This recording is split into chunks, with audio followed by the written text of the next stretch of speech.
Nuestro nuevo invitado en Conversaciones en el SEC es el doctor Carlos Messía, ex magistrado del Tribunal Constitucional, expresidente en 2 ocasiones del Tribunal Constitucional.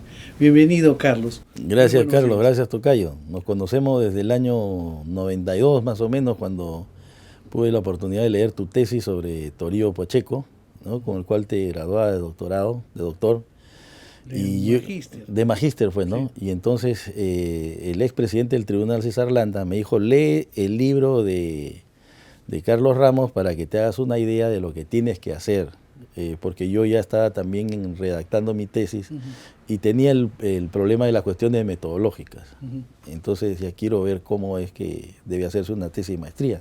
Y después, posteriormente, tú escribiste un libro, ¿no? Cómo hacer una tesis de derecho y no morir en el intento. No envejecer en el no envejecer en claro, el intento. Aunque en ese libro, como era una maestría en Derecho Civil, sobre todo, digamos, me centré en los aspectos privatistas. Sí, claro que sí.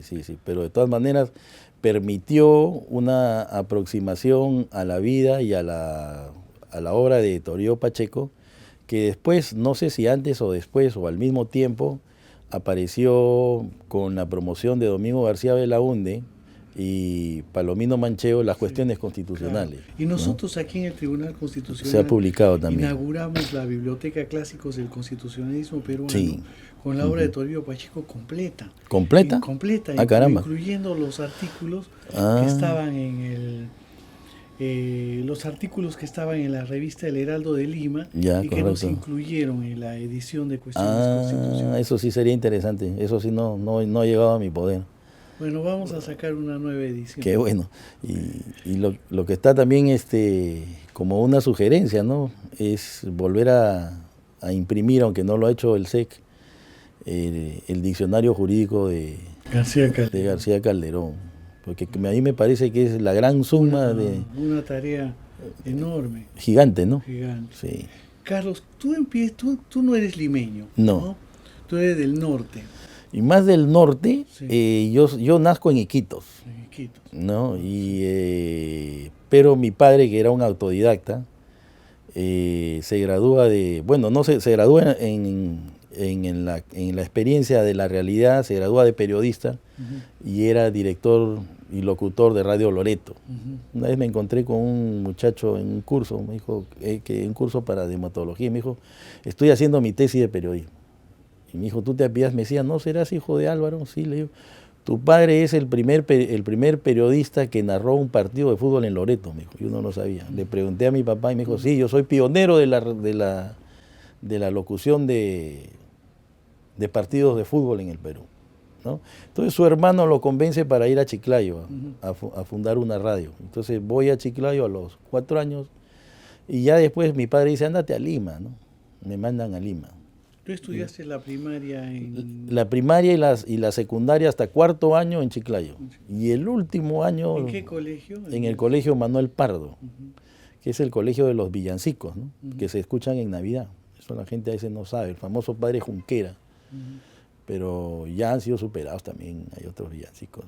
Y después estudié acá en un colegio. Yo en verdad no tenía mucha vocación por el derecho, estaba confundido, como todos los adolescentes. Y pensaba, porque en ese tiempo había leído casi todas las obras de Vargas Llosa, y sobre todo me había gustado Conversación en la Catedral, ¿no?, donde me identificaba mucho con el personaje principal, que es Carlitos Zavala. Claro. No, perdón, Santiago Zavala, porque Carlitos era el otro periodista, ¿no? Y muchas de las facetas que yo veía hasta ahí me impresionaron mucho, porque hay libros que a uno lo transforman, ¿no? Entonces en el colegio siempre nos habían estado enseñando, cuando hablaban de literatura, nos enseñaban Ciro Alegría, ¿no?, El mundo de Sancho y Ajeno, algunos autores, bueno, Arguedas, fundamental, pero otros autores menores, ¿no? Entonces siempre la literatura en el colegio había sido el campo. Y con Vargas Llosa no solo descubrí la ciudad, o sea, el hecho de que los personajes podían tocarte, en el sentido de que cosas que le pasaban al personaje me habían pasado a mí. Y claro, y además las técnicas modernas que Vargas Llosa había imprimido a la literatura o impreso a la literatura, como eran el flashback, jugar con los tiempos, los diálogos, Sí, ¿no? la técnica narrativa La técnica para una narrativa, novela, ¿no? exacto, ¿no? Que no se veía en los textos de Arguedas o sea, la novela anterior a Vargas Llosa, ¿no? Entonces, a ti te interesaba mucho la literatura. Sí, claro. Entonces mi padre me dice, yo llegué tarde para la postulación al examen de la Universidad Católica. Entonces, mintiéndole a mi padre me dijo, bueno, ¿y qué otras universidades hay? Había en la San Martín. Sí. Yo le dije, en la Universidad de Lima. Porque en la Universidad de Lima se enseñaba literatura. Yo quería estudiar literatura. Cuando llegamos a la universidad... Pero derecho ya tenía. ¿Ah? No, porque Derecho en la Universidad de Lima empieza en el año 80, 82. Claro. Entonces yo en el 78, mi padre entra y dice, ¿dónde está la Facultad de Derecho? Entonces yo le digo, acá no hay Facultad de Derecho. Yo quería llevarlo porque quería estudiar literatura. No, acá no. Entonces se impuso él y bueno, quedaba la alternativa de la San Martín. Ingresé a la San Martín y digamos, me corté las salas literarias, creo que estuvo bien. Y estudié Derecho y a veces la vida lo lleva a uno por donde menos piensa, ¿no? Y así llegué al tribunal, en fin. Y ahora lo que nunca pensé es que me iba a dedicar al ejercicio libre de la profesión, porque yo nunca ejercí la profesión de un modo libre, ¿no? Siempre fui asesor, trabajé en la Comisión Andina de Juristas. Me refiero básicamente, estaba acostumbrado a un sueldo. Yo sabía que el 20 me caía mi platita. Y hoy en día no es así. Y eso para mí ha resultado un cambio en la manera de pensar, lo que se llama guardar pan para mayo. Hay periodos de vacas flacas y de otros de periodos gordos. Entonces me ha vuelto más prudente. Claro, los años también a uno lo van cambiando, ¿no? Y un detalle, Carlos. Tu vida universitaria, Ajá. ¿no? Tú estabas interesado en la vida política, Sí. en algunas anécdotas de esa época. Bueno, esos tiempos no son los de ahora. Pues recuerden que a los jóvenes de la época del 90 le decían la generación X porque se decía que no tenían posición política o ideológica, ¿no? Porque tras la caída del muro y la globalización, como que el mundo supuestamente se había desideologizado, ¿no? Y mientras Fukuyama hablaba del fin de la historia, correcto, como una especie lineal que acaba. Pero en cambio, en los jóvenes del 80, el que está en la universidad tenía que tener una posición. Pero la política universitaria en esos tiempos era violenta, ¿no? Uno de los méritos que no se le ha reconocido al presidente García, por lo menos dentro del APRA, es que creo que acabó con los llamados búfalos, ¿no? Alan dijo, no, se acabó esto. Y de otra época. Sí, democratizó, ¿no? Y entonces la vida partidaria en la universidad se suscribía entre apristas, comunistas y después liberales. Y sin embargo, a pesar de eso, en la universidad ha habido una generación interesante, porque fíjate, Salvador Heresi, que ahora es vicepresidente del Congreso, estaba en la Unión Estudiantil. Marisol Pérez Tello, que es una generación posterior, sale de la Unión Estudiantil. Gustavo Pacheco, que llegó a ser también congresista, ¿no? Claro. Miembro del FIN con Fernando Olivera, sale de lo que era en ese entonces la Izquierda Unida, así se llamaba, sí. ¿No? El defensor del pueblo, Walter Gutiérrez, es de la Izquierda Democrática Estudiantil, que era un organismo de fachada del partido aprista. De ahí también más o menos vengo yo. Son los de Alex Curi, era de la Unión Estudiantil. Y hay otros por ahí que me estoy olvidando, ¿no? Que es una generación... digamos que éramos muchachos que hacíamos bastante política, incluso hacíamos más política que estudio, lo que también no era bueno, ¿no? Pero llega un momento en que un instinto de sobrevivencia, en fin, uno dice, bueno, ya, esto hasta acá. Los profesores de entonces, ¿cuáles dejaron alguna huella en tu vida? ¿O aquellos que los recuerdas más? A mí me gustaba, yo por ejemplo, ahí comprendí algo a mí me gustó mucho cómo enseñaba Jacinto Tello Johnson, enseñaba Derecho Romano. Derecho romano, Sí, claro. era teatral, Sí. muy serio, tenías que llegar temprano a la clase, no se reía nunca. Y con él llevé Derecho Romano 2. Y antes había llevado Derecho Romano 1 con otro profesor. Y entonces con el anterior profesor odiaba el curso.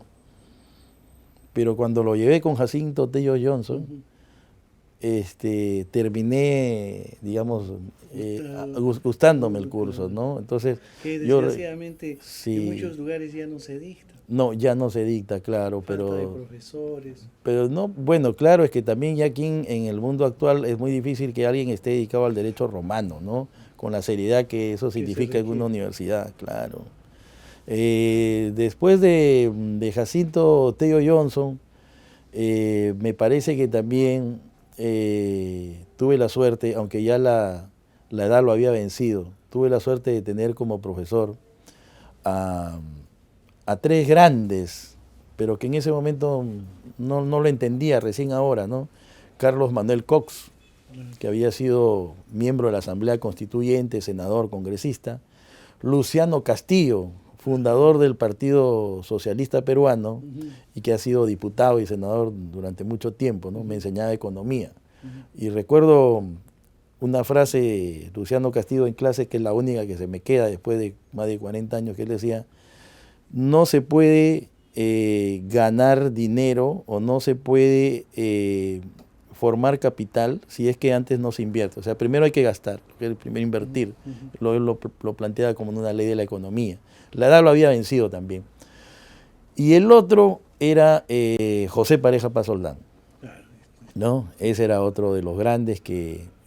también enseñaba en la universidad José León Barandarán, pero no tuve la suerte, a mí no me tocó José León Barandarán, porque se trataba de una diáspora que hubo en la Universidad de San Marcos en la década del 70, donde muchos profesores se jubilan, pero quieren, por el amor a la enseñanza, quieren seguir en la universidad, y entonces se pasan a la Universidad de San Martín. Son acogidos. Tengo la impresión que quien los lleva a la universidad es Peña Cabrera, con Darío Herrera Pulsen. Y lo que sí se notaba es que Darío Herrera Pulsen era, digamos, el gran líder, el gran maestro de todos ellos, donde también estaban otros profesores grandes de San Marcos, ¿no? Pero que habían ido hacia la San Martín. Y cosa curiosa, ¿no? Para la San Martín eso fue bueno, porque la San Martín en ese entonces no era la universidad que es ahora. Claro, requería un plantel de profesores, y entonces, de prestigio. Sí, claro, porque la San Martín era una universidad joven, no tenía prestigio, y sin embargo yo escuchaba, o se escuchaba en la calle, decía: la Facultad de Derecho sí es buena de la San Martín, las demás no, se decía. ¿Y por qué? Era por sus profesores que habían venido desde San Marcos. Y después, claro, la universidad ya ha asumido los pantalones largos, pero es porque el paso del tiempo, pues, ¿no? La ha hecho una universidad grande, competitiva, y de ahí han salido también otros grandes. Sí, me estoy acordando, por ejemplo, Víctor García Toma también es de la San Martín. Vladimir Paz de la Barra, que ha sido consejero, candidato al Tribunal Constitucional, también ha sido de la San Martín. Walter Gutiérrez, el defensor del pueblo, sí, el defensor del pueblo, ¿no?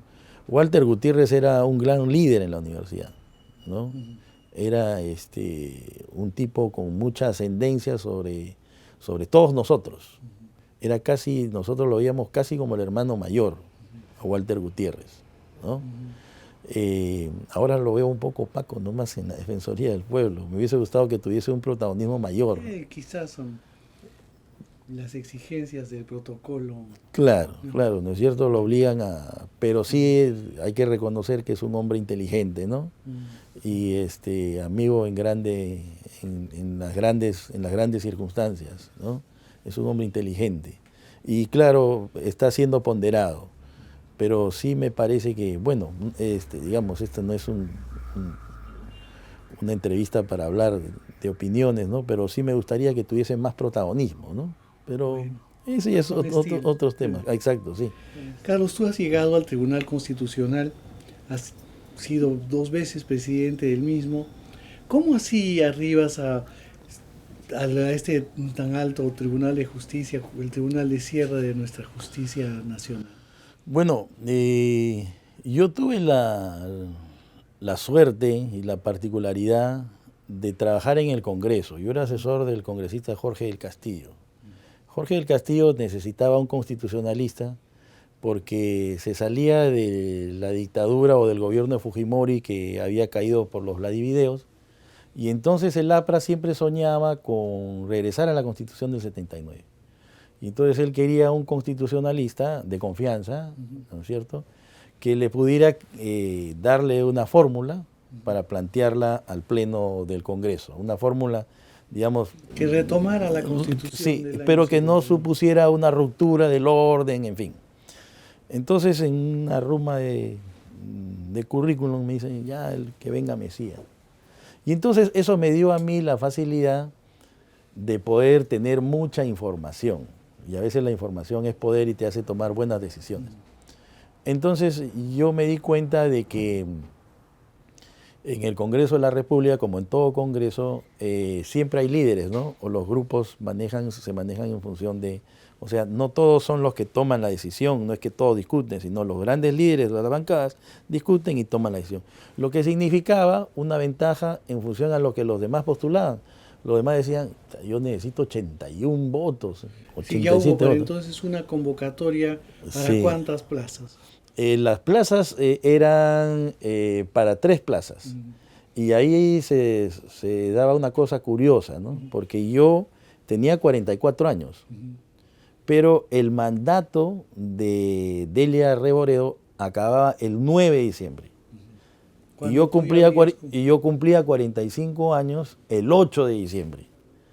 Entonces, ¿qué es lo que dice la Constitución? La Constitución dice, para ser magistrado constitucional se requiere tener 45 años. Yo decía, no se dice para postular, dice, para ser magistrado. Entonces yo decía, si Delia va a estar hasta el 9 y yo cumplo el 8, el 9 que me incorporo tengo 45 años.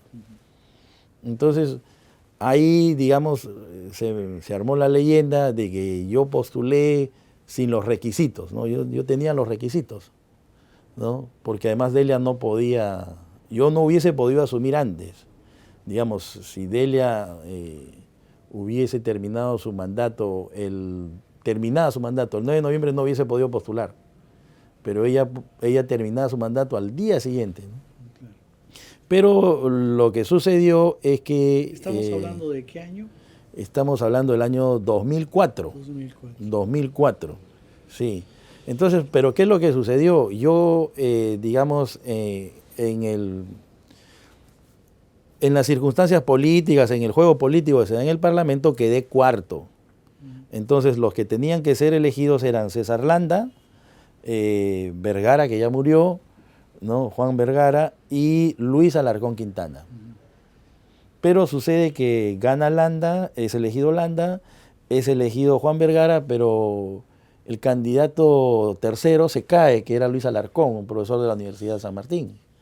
Entonces yo quedé digamos, en el umbral, en salmuera, ¿no? Esperando a la espera de una decisión. Sí, y me hicieron esperar 2 años. Porque a mí me eligen, o sea, ya no me eligieron. ¿Y eso que se quedase qué magistrado? ¿Perdón? No, lo que pasa es que ya tengo entendido, no recuerdo bien, creo que Aguirre y Rey Terry ya habían muerto. Entonces había que reemplazar a 3. Sí. A los 2 que habían muerto y a Delia.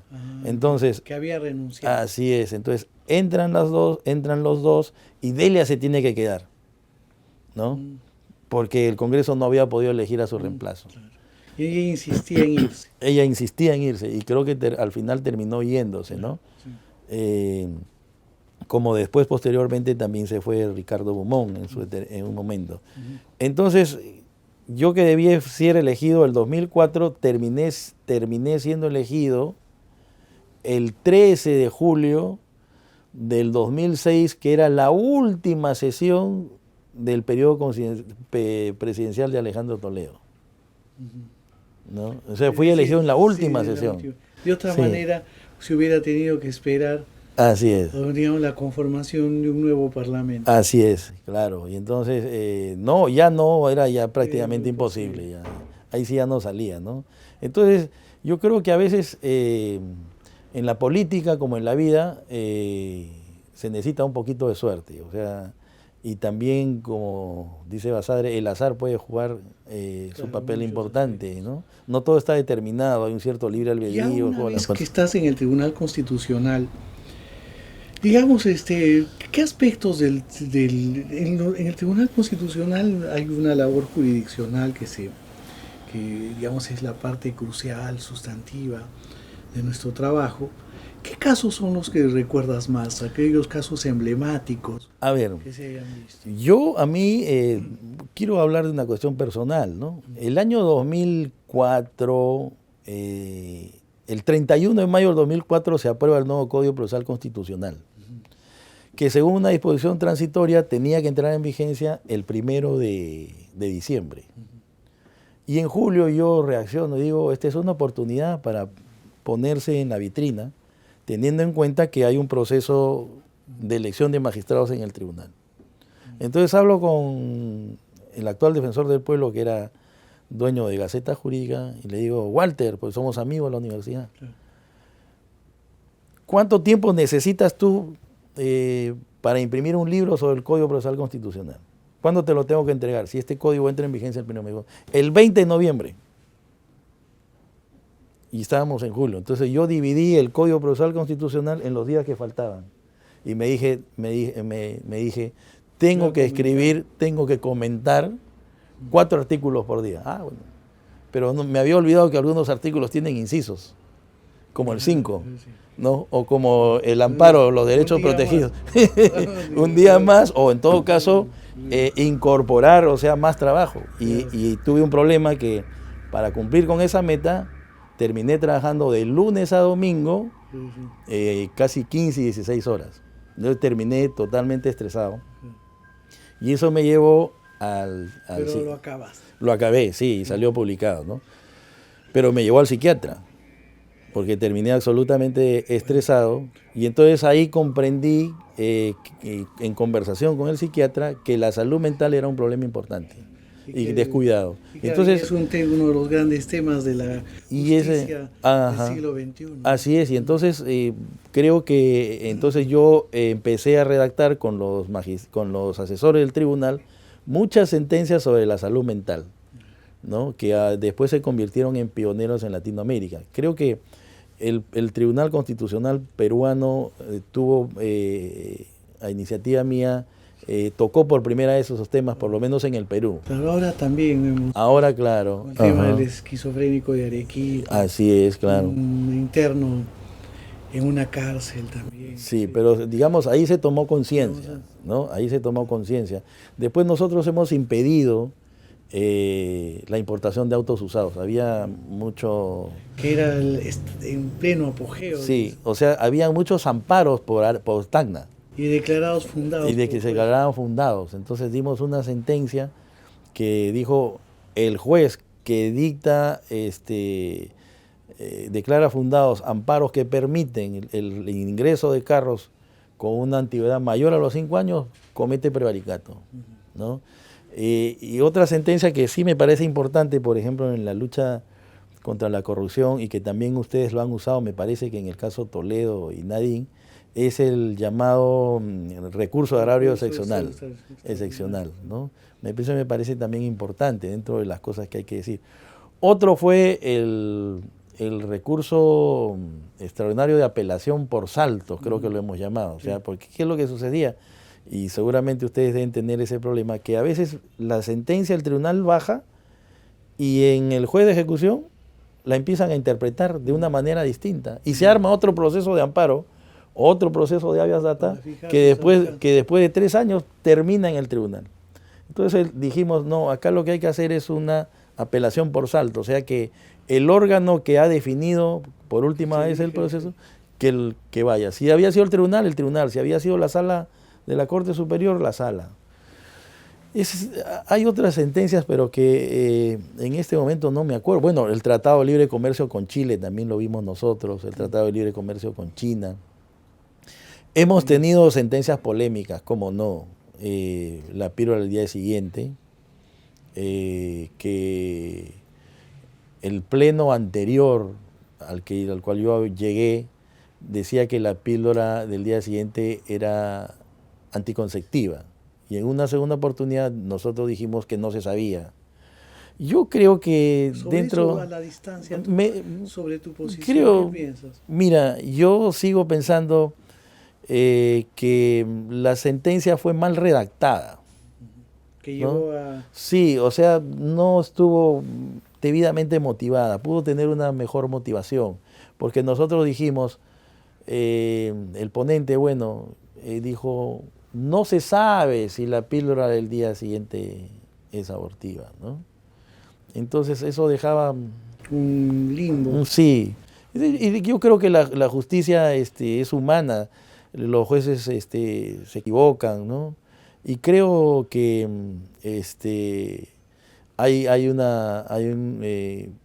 digamos, sigo pensando de que yo tengo o sea, después me convencí que la píldora del día siguiente no permite la anidación, ¿no?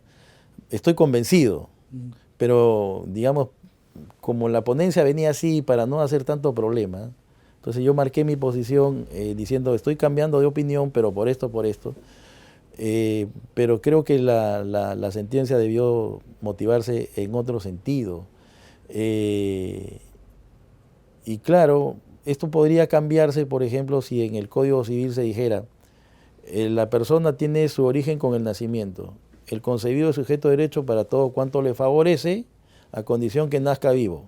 O sea, el concebido, tiene su origen con la anidación. Con lo cual, digamos, se salvaría el problema desde el punto de vista legal de la constitucionalidad de la píldora al día siguiente. Ahora, la distribución gratuita ya fue dispuesta posteriormente por un juez. Así es. Y bueno, son decisiones que se tienen que respetar. Los jueces, sobre todo cuando son de tribunales tan altos, ¿no? Y sobre todo que tienen que resolver sobre temas de derechos humanos, sus sentencias siempre van a ser polémicas. Son sentencias trágicas. Tú ¿no? llegas a la presidencia del Tribunal Constitucional después de que estuviera en esa posición César Landa, ¿no? Algunos de los aspectos administrativos de tu gestión. Yo creo que, bueno, dice que no es muy elegante hablar de uno mismo, ¿no? Pero también hay otro refrán que dice, cada cocinero lava su olla. Entonces, yo veo como aspectos importantes de mi gestión, en primer lugar, lo que está de moda ahora, que incorporamos al Perú a la Comisión de Venecia, que no se entiende qué es, bueno, pero era importante porque lo puso al Tribunal Constitucional en el mundo global, y además la Comisión de Venecia es una institución, ¿no es cierto?, donde tienen asiento todos los tribunales constitucionales del mundo. ¿Y por qué no podía estar el Perú? ¿No? Y además ahí hay figuras intelectuales de relieve. Claro. Entonces yo dije, no, tenemos que estar ahí. Me parece que eso fue un gran acierto, ¿no? Y ustedes que ya tienen la experiencia saben que es un foro importante. Me parece que también nosotros creamos el programa Tus Derechos, no sé si sigue funcionando, ¿no? Está funcionando, se ha retomado. Se ha retomado, sí. Porque es importante, por ejemplo, es más, yo lo que quería es que el tribunal tuviese una televisión, como lo tiene el Congreso y como lo tiene el Poder Judicial. Pero no había recursos, no se me entendió, y en fin. Y lo otro era que yo pensaba que en un país con instituciones tan frágiles, es muy importante el lugar donde funciona la institución. Por ejemplo, he estado leyendo al filósofo español Antonio Enrique Pérez Luño, que dice que las decisiones que toman los jueces pasan por 3 tamices. El primero es el sensorial, ¿no? Por ejemplo, el principio de inmediación, hay que escuchar a las partes, qué dicen los testigos, cómo hablan. Pero Antonio Enrique Pérez Luño también dice, pero ojo, también es dónde, el recinto, dónde se lleva a cabo esa, ¿no es cierto? Claro. Entonces yo decía, viene un golpe de Estado, ¿cómo cierras al tribunal? Le pones un candado nomás al instituto, a lo que era el edificio de la casa de Pilatos, y se acabó. Entonces, pero si se trata de un edificio, digamos, de 3, 4 hectáreas, como era la Corte Constitucional de Colombia, la Corte Europea de Derechos Humanos, ¿no? Entonces la idea era tener un edificio. Entonces me aboqué absolutamente a eso porque nadie creía, pensaba, no, esto no se va a poder hacer. Y yo tenía incluso, cuando habíamos viajado a Europa a visitar la Corte Europea de Derechos Humanos, un grupo se desplazó a conocer la Corte Federal Alemana, el Tribunal Constitucional Federal Alemán. Y ahí habíamos visto que el Tribunal Federal Alemán todo es de vidrio. Y se preguntamos, ¿y por qué? Dice, es la transparencia de la democracia. O sea que yo entendí también que el edificio era un símbolo, ¿no? Y entonces decía, hay que hacer un edificio que tiene que salir de Lima. Yo le decía a los magistrados, no pensemos en un edificio para nosotros, sino en un edificio para un tribunal del año 2050, 2070. Entonces yo les decía, vamos a Los Olivos. No, muy lejos, no piensen en ahora, piensen en mañana. Y después les dije, vamos hacia el sur, ¿no? Porque la ciudad está yéndose hacia allá. Que el tribunal mire hacia la playa para darle un sentido de libertad. Pero no se dio. En todo caso, Óscar, cuando ya fue presidente, Óscar Urbiola, decidió que, y además porque era plata, ¿no? Yo conseguí armar el proyecto, el famoso SNIP, que tuviera viabilidad, conseguí los 25 millones para comprar el terreno, pero tengo entendido que Óscar al final consiguió el edificio que está en la Javier Prado, y además le agregó 80 millones más. Yo creo que el tribunal con eso va a ganar en lo que podría llamarse la prestancia, ¿no? Entonces no es lo mismo un tribunal que funciona en el Instituto Nacional de Cultura, pequeño, reducido, con un tribunal que es inmenso, ¿no? Y que cuando la gente pasa y dice, ¿qué funciona aquí? Porque incluso a veces la visión es importante, ¿no? Un edificio alto, ¿qué es esto? Sí. Ah, es el Tribunal Constitucional, ¿no? Es otra cosa. Y eso también me venía, discúlpame, una anécdota, porque cuando yo recién llegué, el Ejecutivo de Toledo quería darle al tribunal el edificio de Desamparados, donde ahora funciona la Casa de la Literatura. Y Javier Álvaro Blandini dijo una cosa muy importante, ¿no? Que se me quedó grabada en la cabeza. Él dijo, no, el Tribunal Constitucional no puede estar en el patio trasero del Palacio. El tema de la simbología. No, dijo, ¿cómo vamos a estar atrás del Palacio? Entonces ahí también comprendí que el edificio, la estructura juegan un papel importante. Bueno, hemos tenido a Carlos Messía, expresidente del Tribunal Constitucional, en nuestro programa Conversaciones en el SEC. Hasta una próxima edición.